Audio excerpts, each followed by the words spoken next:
She came downstairs on a Tuesday morning. Her husband of 29 years was sitting at the kitchen table. He looked up and said 5 words that destroyed everything. "I want a divorce. You will not believe what happened to her life in the next 12 months. But before we continue, if you are a man over 45 navigating the complicated world of marriage, divorce, or starting over, hit that subscribe button. This channel was built for you." Now let me tell you something that might save your sanity. Her name was Margaret, 54 years old, a marketing executive, mother of 2 grown daughters. For almost 3 decades, she built a life around this man. She raised his children. She supported his career. She planned their retirement, and in one sentence, all of it was gone. But here's the part that shocked me when I first heard this story. Margaret is not alone, not even close. Let me give you the numbers that will change how you see everything. Back in 1990, only 8% of people getting divorced were over 50. Today, that number is 40%. And for people over 65, the divorce rate has tripled. While overall divorce rates in America are actually at a 50-year low, divorces after 50 are exploding. They call it gray divorce. And it is reshaping what the second half of life looks like for millions of Americans. So what the hell is going on? I talked to a family law attorney named Patricia, who has been handling divorces for over 30 years. She told me something I will never forget. She said, 30 years ago, I never saw couples divorcing after 40 years together. It was unheard of. Now I see it every month. The pattern is always the same. He retires. They are suddenly home together all day. And within 3 to 6 months, they realize they have nothing left in common. Let me tell you about one couple she described.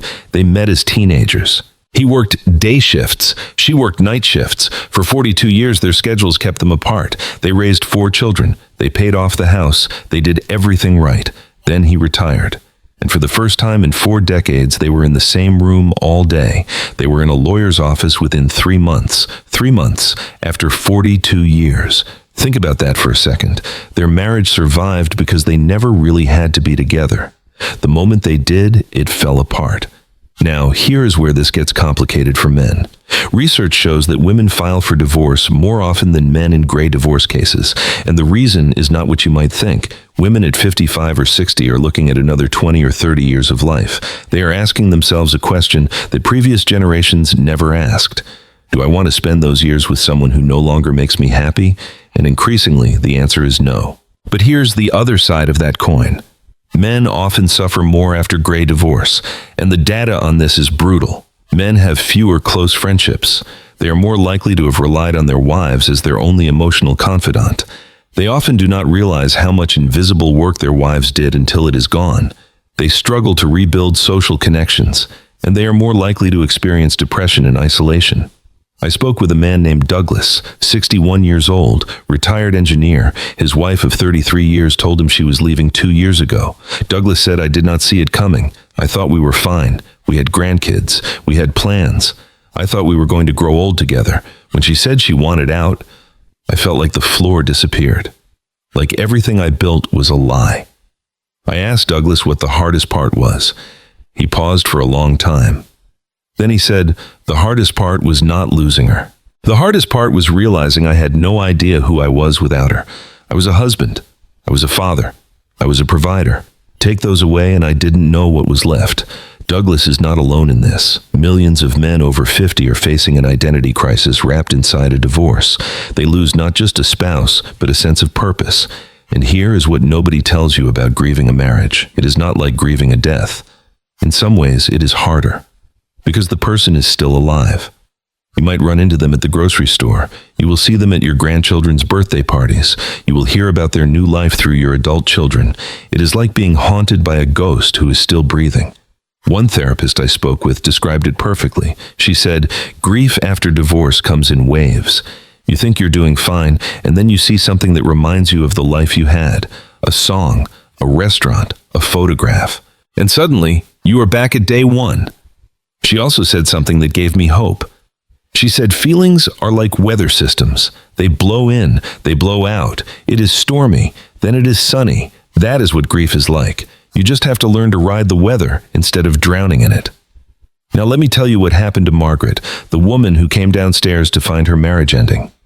1 year after her divorce, I asked her how she was doing. She said something that stunned me. She said, "I didn't want this. I never asked for this. But sitting here right now, I cannot imagine how happy I would be.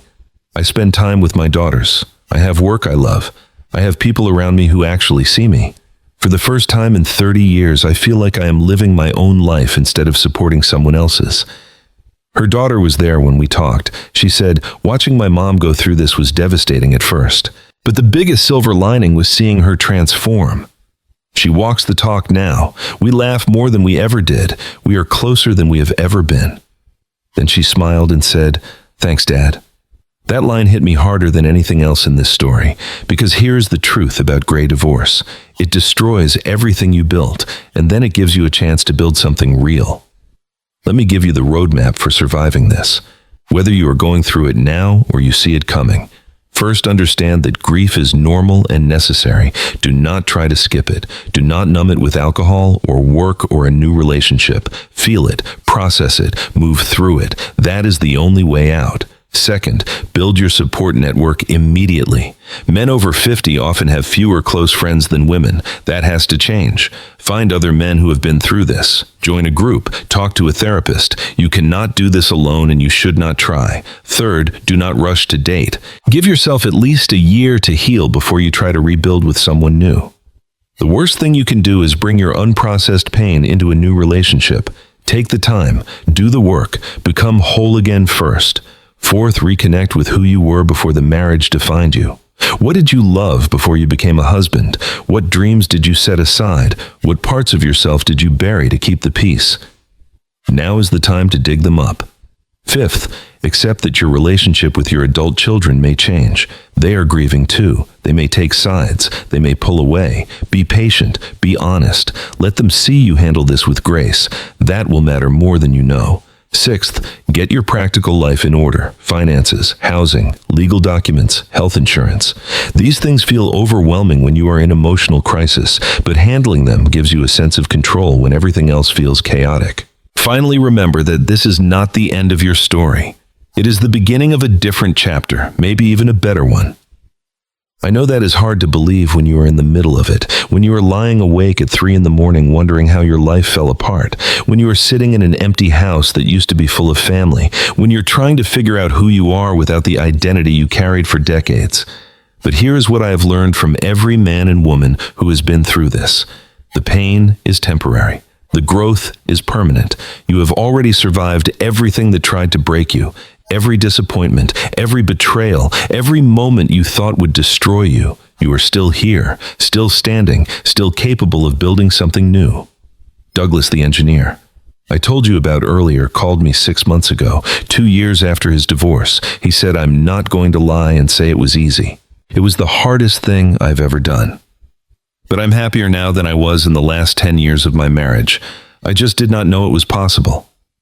I thought that chapter was my whole book. Turns out it was just the first half. That is the lesson here. Gray divorce is devastating, but it is not the end. The life you build after might be smaller. It might be quieter. It might look nothing like what you planned, but it can also be more honest, more peaceful, more yours. You have decades ahead of you. The question is not whether you will survive this. The question is what you will build with the time you have left. You are stronger than you think. You are more resilient than you know. And the man you become on the other side of this might be the best version of yourself you have ever met. That is not optimism. That is what the data shows. That is what the survivors tell me. That is what happens when you stop mourning what was and start building what can be. If this story spoke to you, I want to hear from you. Drop a comment and tell me where you are in this journey. And if this is your first time here, consider joining us. We talk about the things men are supposed to figure out on their own. Except, you do not have to do it alone. I will see you in the next one.